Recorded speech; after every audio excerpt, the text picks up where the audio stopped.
This is Ian Martin. And this is Sadie Witkowski. And today we're exposing the truth behind 5G. Which it turns out is more math than mystery and conspiracy. Welcome to Carry the Two, a podcast from the Institute for Mathematical and Statistical Innovation, aka IMSI. This is the podcast where I and my co-host Ian talk about all the unexpected ways that math and statistics impact our lives. And it can be particularly unexpected for us, seeing as I'm a cognitive neuroscientist and Ian teaches high school choir. But with my experience in science journalism and Ian's endless curiosity, I think we make up for it in spades. Wait, so we're only going to do math? Are we not going to talk about all these conspiracies? You know I love a good conspiracy theory. Well...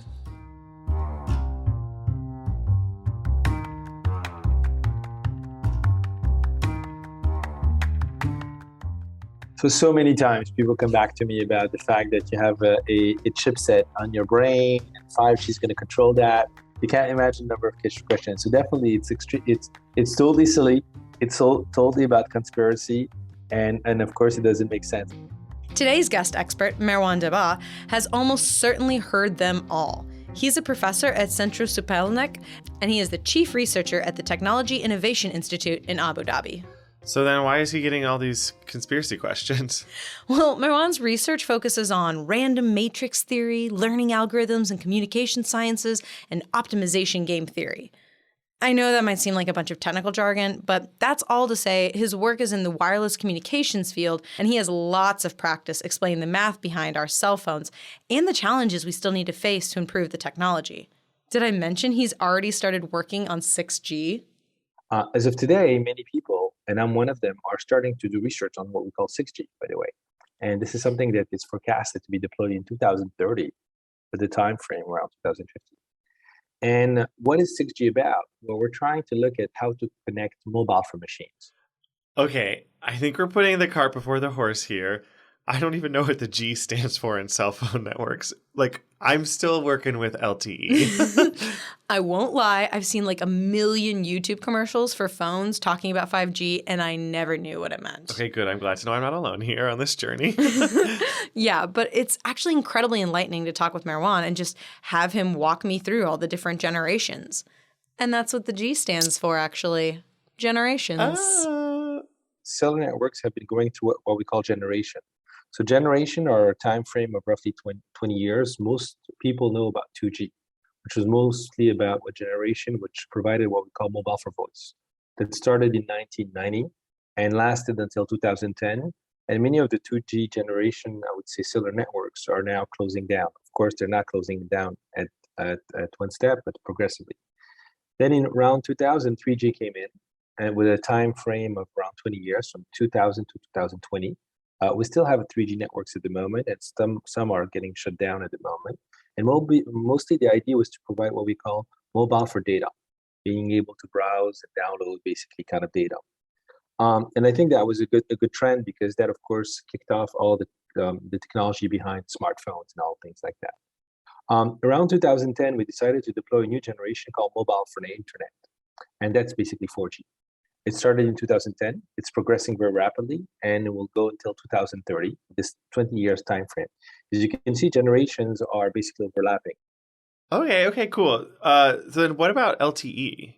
That stands for long-term evolution, and it has that name because cell phones in general were just such a big leap forward. Oh, okay. Okay, so then after LTE, we have each G, which is a different generation, and that's basically mobile for like fill in the blank. Yeah, we went from mobile for phone 2G to mobile for data 3G to mobile for internet. 4G. And now we're in this overlapping period where 5G is coming online, so to speak. And 5G really started in 2020, which is probably why it got so tangled in all those weird COVID conspiracies. But it's starting to pick up steam now. And at the heart of 5G is mobile for things, meaning basically the possibility to connect a massive number of objects. And this is what we call the IoT. IoT means Internet of Things. And the ability to connect so many devices is not so easy, in the sense that in general, when you have many people talking at the same time, you have a problem with what we call interference, because everybody talks at the same time. So you need basically to be able to connect massively a certain number. And the kind of massiveness that we're talking is roughly around 1 million objects per kilometer square. So that's quite huge. Does he mean like a million different objects all trying to connect at the same time? Like phones or whatever? Phones, smart toasters, just think of everything that's connected to Wi-Fi these days. Wait, so why do we need to connect so many things to this Internet of Things? Well, think about it. All the new technology that's a part of our lives these days. If you look at a given robot, basically, the iRobot, typically, it's around 1,000 sensors. So just a robot is 1,000 sensors. So you can imagine the number of sensors that are going in. And I think the amount of things which is which we enable to be connected is a big revolution in our industry, in the sense that we're going to have cars which are going to be connected by 5G. We're going to have robots which are going to be connected by 5G. We're going to have connected fridges, which are going to happen. And I think this is a big transition that we're seeing from 4G to 5G. Okay, so I think I have a handle on the different generations. I'm assuming this is the part where you jump in and tell me about some super complicated math that makes all of this work. You've caught on to my evil plan. But even if the math does get complex, I think you're going to enjoy this. Let's take a quick break, and then we'll get into the math, aka mean field games, and how we can keep a network running with so many connected agents. Okay, cool. Sounds like a lot.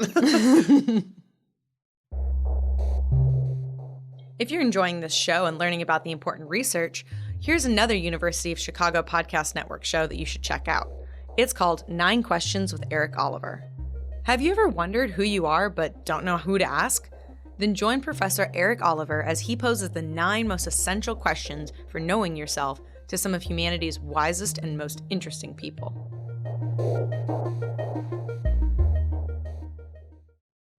Okay, mean field games. What's that? I'm a little scared because it sounds like middle school PE, and that was not my favorite thing in the world. Not quite. Wikipedia defines mean field game theory as the study of strategic decision-making by small interacting agents in very large populations. I'm just kidding. I'm not going to read a wiki article to you. Good, because I was going to start to question your sources. If my students aren't allowed to quote Wikipedia, neither are you. Okay, fair. Mean field games, or mean field game theory, is more like an extension of what we think of as classic game theory. So did you ever have like a logic or math class where you had to talk about the prisoner's dilemma? The only thing that comes to mind when you say that is the Stanford prison experiment. And honestly, that was a pretty mean field game. Boo! But like actually, as a cognitive neuroscientist by training, I have some real issues with that experiment. Yeah, I heard things about that were not exactly above board. Okay, so what is the prisoner's dilemma then? In the prisoner's dilemma, you have 2 criminals who have been caught and are each being interrogated by the police separately. The cops in this scenario are trying to get them to rat on each other. And you have 3 basic outcomes. If one prisoner gives up their compatriot, then they both get prison time, but the rat gets substantially less. If they both turn on each other, they both have quite long prison sentences. And finally, if neither turns the other in, they both get off scot-free. So moral of the story, never tell the cops anything and never talk to them without a lawyer present. Well, the point of the setup is that each person is trying to guess what the other will do and make a decision accordingly. If you think your partner will snitch, it's better for you to fess up as well so that you don't get stuck with all the punishment. But this is just 2 people trying to guess what each other will do. Think how complicated this becomes when you have more than just 2 players. The only issue that you have with these techniques is that in general, well, in terms of mathematics, you tend to understand quite well how you could basically model a system where you would have 2 intelligent entities. But the problem is that when you have many, that's in general the big problem. The problem of scaling comes down, and then you don't really understand what is the right way, how you could do it. Because whenever you have more than 2, you have it in physics, the 3-body problem and other things. You have much more combinations which can happen, okay? Because you can cluster stuff. You can have groups which happen. 3-body problem? Doesn't sound like a problem to me. There's actually a pretty popular science fiction book by this name, but it historically refers to understanding the physics problem of how the sun, Earth, and Moon's orbits are influenced by each other's gravity and how to model that. Okay. But Merouane is looking at problems that deal with even more than just 3. Right. And then you can decide that, within groups, you have some kind of cooperation which happens. And instead of doing basically each one modeling, you have within a cluster that they exchange data to create a kind of clustered model, stuff like that. So the number of combinations that can happen increases, and then to be able to understand what will be the best strategy, that's where things get a bit difficult to handle. Okay, so he's basically saying that the more actors you have, the more complex the interactions become. And so then to deal with that, scientists use mean field games? Yeah, it's basically a mathematical system that allows you to predict what a bunch of players or actors will do based on how all the others are acting, which is a far cry from our simple prisoner's dilemma example. You see this kind of mathematical modeling a lot in all sorts of different contexts, from how schooling fish behave to understanding big financial markets. In fact, do you remember our episode with Dario Bauso? The bee guy? Yeah, him. So I actually first heard about his research modeling honeybees when he was visiting IMSI for a workshop called Application of Mean Field Games. Yes, I love a callback. Okay, so before break, we were talking about math behind cellular networks. So I'm guessing Merouane uses mean field game theory to do something with cell towers or networks? Yeah, MFG, or mean field games, basically provides a big picture framework to understand how competing users who all want to access the network interact with each other. And of course, the real problem occurs with an increasing number of people who are all trying to access the network. Okay, so it works fine normally, except like when people are all trying to download a TV show before they get on a flight. Yeah, or like going to a super crowded music festival. Remember those? Yes, we love them.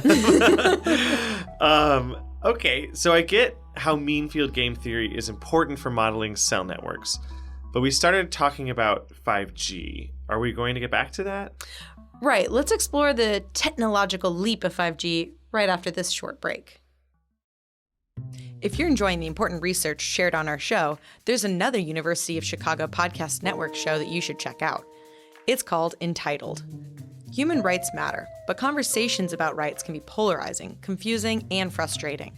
On Entitled, lawyers Claudia Flores and Tom Ginsberg traveled the world getting into the weeds of global human rights debates.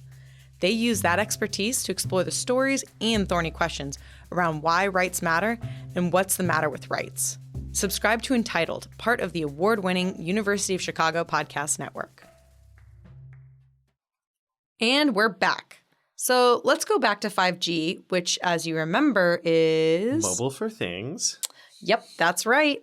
And part of the reason we started moving into 5G, into mobile for things, is because we now have smarter phones that can handle more complex computing locally, which means not every single sensor in your smart toaster has to connect to the grid. We've been seeing a big trend these last 2 years of a lot of manufacturers trying to build basically AI directly on the device. And now you have a lot of phones which are sold on the market, on which you have now basically chipsets, on which you can run machine learning algorithms directly on the device and on the cloud. So that was a big revolution. Is this a dig at my dad who still uses an iPhone 5 and whose charger is held together by duct tape? Not really. Although using an old school phone does mean you're not taking advantage of the full network. Besides cell phones, there are plenty of other needs for local processing, where relying on moving data back and forth between the phone and the cloud doesn't work because of a time delay. You can't be connected to the cloud, it takes too much time. The typical example is the car. I mean, if you look at the car, basically, when you start having some kind of reaction that you need to take, things have to go extremely fast. So things have to be processed locally. And we as humans, we're quite efficient from that point of view, okay?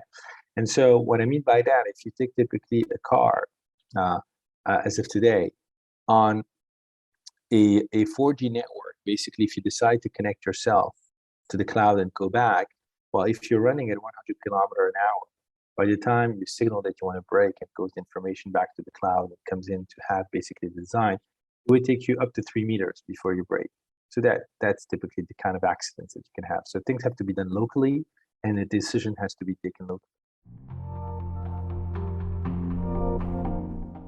So here's another reason it's so important to have these updated cellular networks, for more than just downloading cat videos faster. Hey, sometimes I'm doing important things on the internet, like watching drag queen videos. Okay, but let's go back to the problem of having lots of smartphones with powerful local processing that are now all competing for resources. In other words, they're all fighting to get on the network with the best signal. So even if you have phones doing smart processing like on their own, they still need to communicate on the network. And to be honest, I have no idea how that works. Yeah, when I first spoke with Merouane, I basically just knew my phone talked to a tower, and I had no sense beyond that. Thankfully, he was able to explain it to me. Today, when you have a network and I want to make a call, okay? Well, in general, you need to go through what we call a base station, an antenna.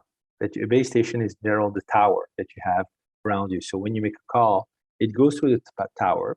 And in general, the tower decides who's going to be making the call. So if you have many people who call at the same time, so you're all taking your phone, there's a central entity that tells you start, and then you start, and then you start, so there's no interference. Just like in the classroom, you have your teacher and tells you you're going to talk first. So if everybody in the class wants to talk at the same time, well, there's a teacher saying, okay, you shut down and you talk, and that's how it's done. And then it tells the other, oh, he wants to talk to you, so you go through him.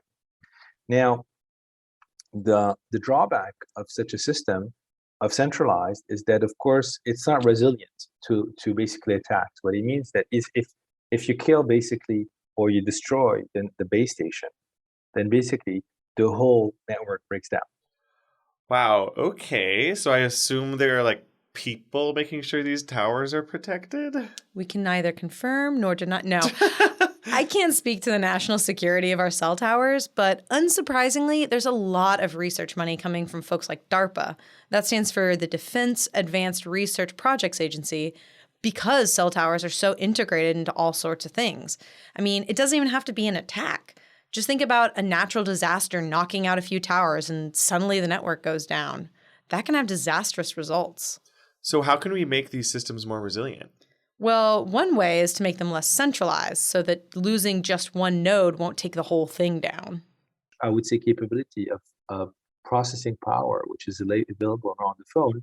The question arises, how could we build up a new kind of network structure in which basically we try to leverage all this communication capability around us? And so, of course, this is what we've been trying to understand, and being able to understand how we could decentralize more and more decisions in terms of how mobile will be connected to the network. Right. So smartphones can do local processing, but are there other ways to decentralize? This is actually a major theme that Merouane and I talked about, and it's the focus of MFG. Remember, that's the system where you have a bunch of individual actors and not a top-down control system. Okay, I see you bringing math back.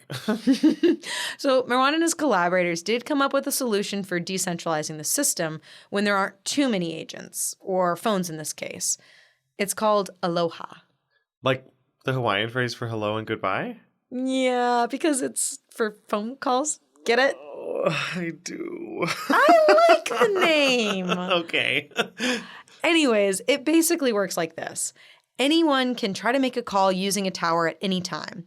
But suppose two people try to make a call at the same time. In that case, you call it a collision and it would jam up the tower. But Aloha is basically a rule to deal with this situation. And if there's a collision, choose a random number. There's a waiting time. And then basically, hopefully, with that choice that you're going to make in a window of, let's say, 1 minute, normally you would not choose within 1 minute, if it's 60 seconds, the same number. And so you're not going to wait the same time, and it's going to happen. So that's what I mean by that, is that the kind of protocols that were built were mostly to cope with the fact that whenever it scales, you need to decentralize a lot of decisions that we're talking about. Okay, so Aloha works in most situations, unless you have like a bunch of people trying to access the network at the same time, like say all trying to download like a show before a flight. Yeah, something like that. So we're still trying to figure out how to create like a better decentralized algorithm, especially when you have that many people trying to get online and competing for those resources. I mean, it seems though that like tech moves pretty quickly though.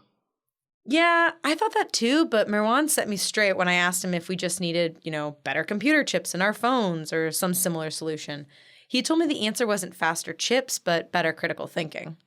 And I think we have stopped thinking, because we can solve a lot of problems with brute force. I think we need to go back to how we can think more and compute less. So he's saying that we basically can't expect to like brute force our way to a solution, but we have to, use math I guess, like MFG to help find solutions. Yeah, turns out everything behind 5G and cell towers is a bunch of math and not the fun conspiracies about all the birds being fake robots or something. Oh my God, I have a student who wore a birds aren't real hat to class, and she told me all about it, and I secretly thought that she like actually believed this, and I was very confused and worried for a moment. It's seriously one of my favorite joke Twitter conspiracies, but I wouldn't doubt someone out there actually believes it. And really, that's kind of our fault as scientists and researchers. And I think the mystery is also done due to the fact that as researchers, scientists, we're so focused in progressing the things, we're not spending too much time also explaining to the people what we're doing and how we did it. And I think this is people see it as a burden, but I think it should be an exercise that each scientist should do in trying to explain in simple words the kind of inventions and progress they're doing.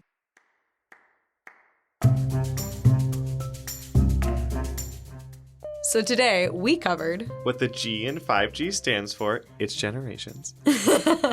and how we have more smart devices on the network competing for resources, and so we have to find clever ways to understand how they're all acting and competing. And that's where we would use mean field games. Yep. Using MFG, we can model how lots of individual agents, or phones in this case, will act and what they'll do in the network as a whole. Finally, though our phones are much smarter than they were in the 90s, we still need to think of ways to compute more cleverly and not expect to brute force it. Work smarter, not harder, baby. Yeah, I think that's a lesson we could all benefit from.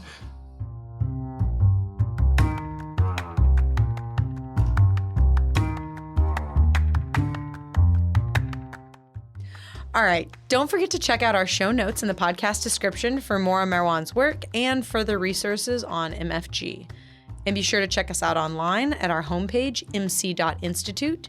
We're also on Twitter at imsi_institute, as well as Instagram at imsi.institute. That's IMSI spelled IMSI. And do you have a burning math question? Maybe you have an idea for a story on how mathematics and statistics connect with the world around us? Send us an email with your idea. You can send your feedback, ideas, and more to sadiewit@imsi.institute. That's SADIEWIT@IMSI.institute. We'd also like to thank our audio engineer Tyler Damme for his production on the show, and music is from Blue Dot Sessions. Lastly, Carry the Two is made possible by the Institute for Mathematical and Statistical Innovation, located on the gorgeous campus of the University of Chicago. We're also supported by the National Science Foundation and the University of Chicago. Until next time.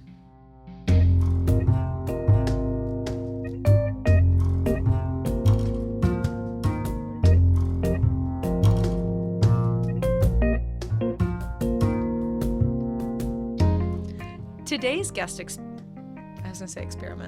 Today's guest experiment.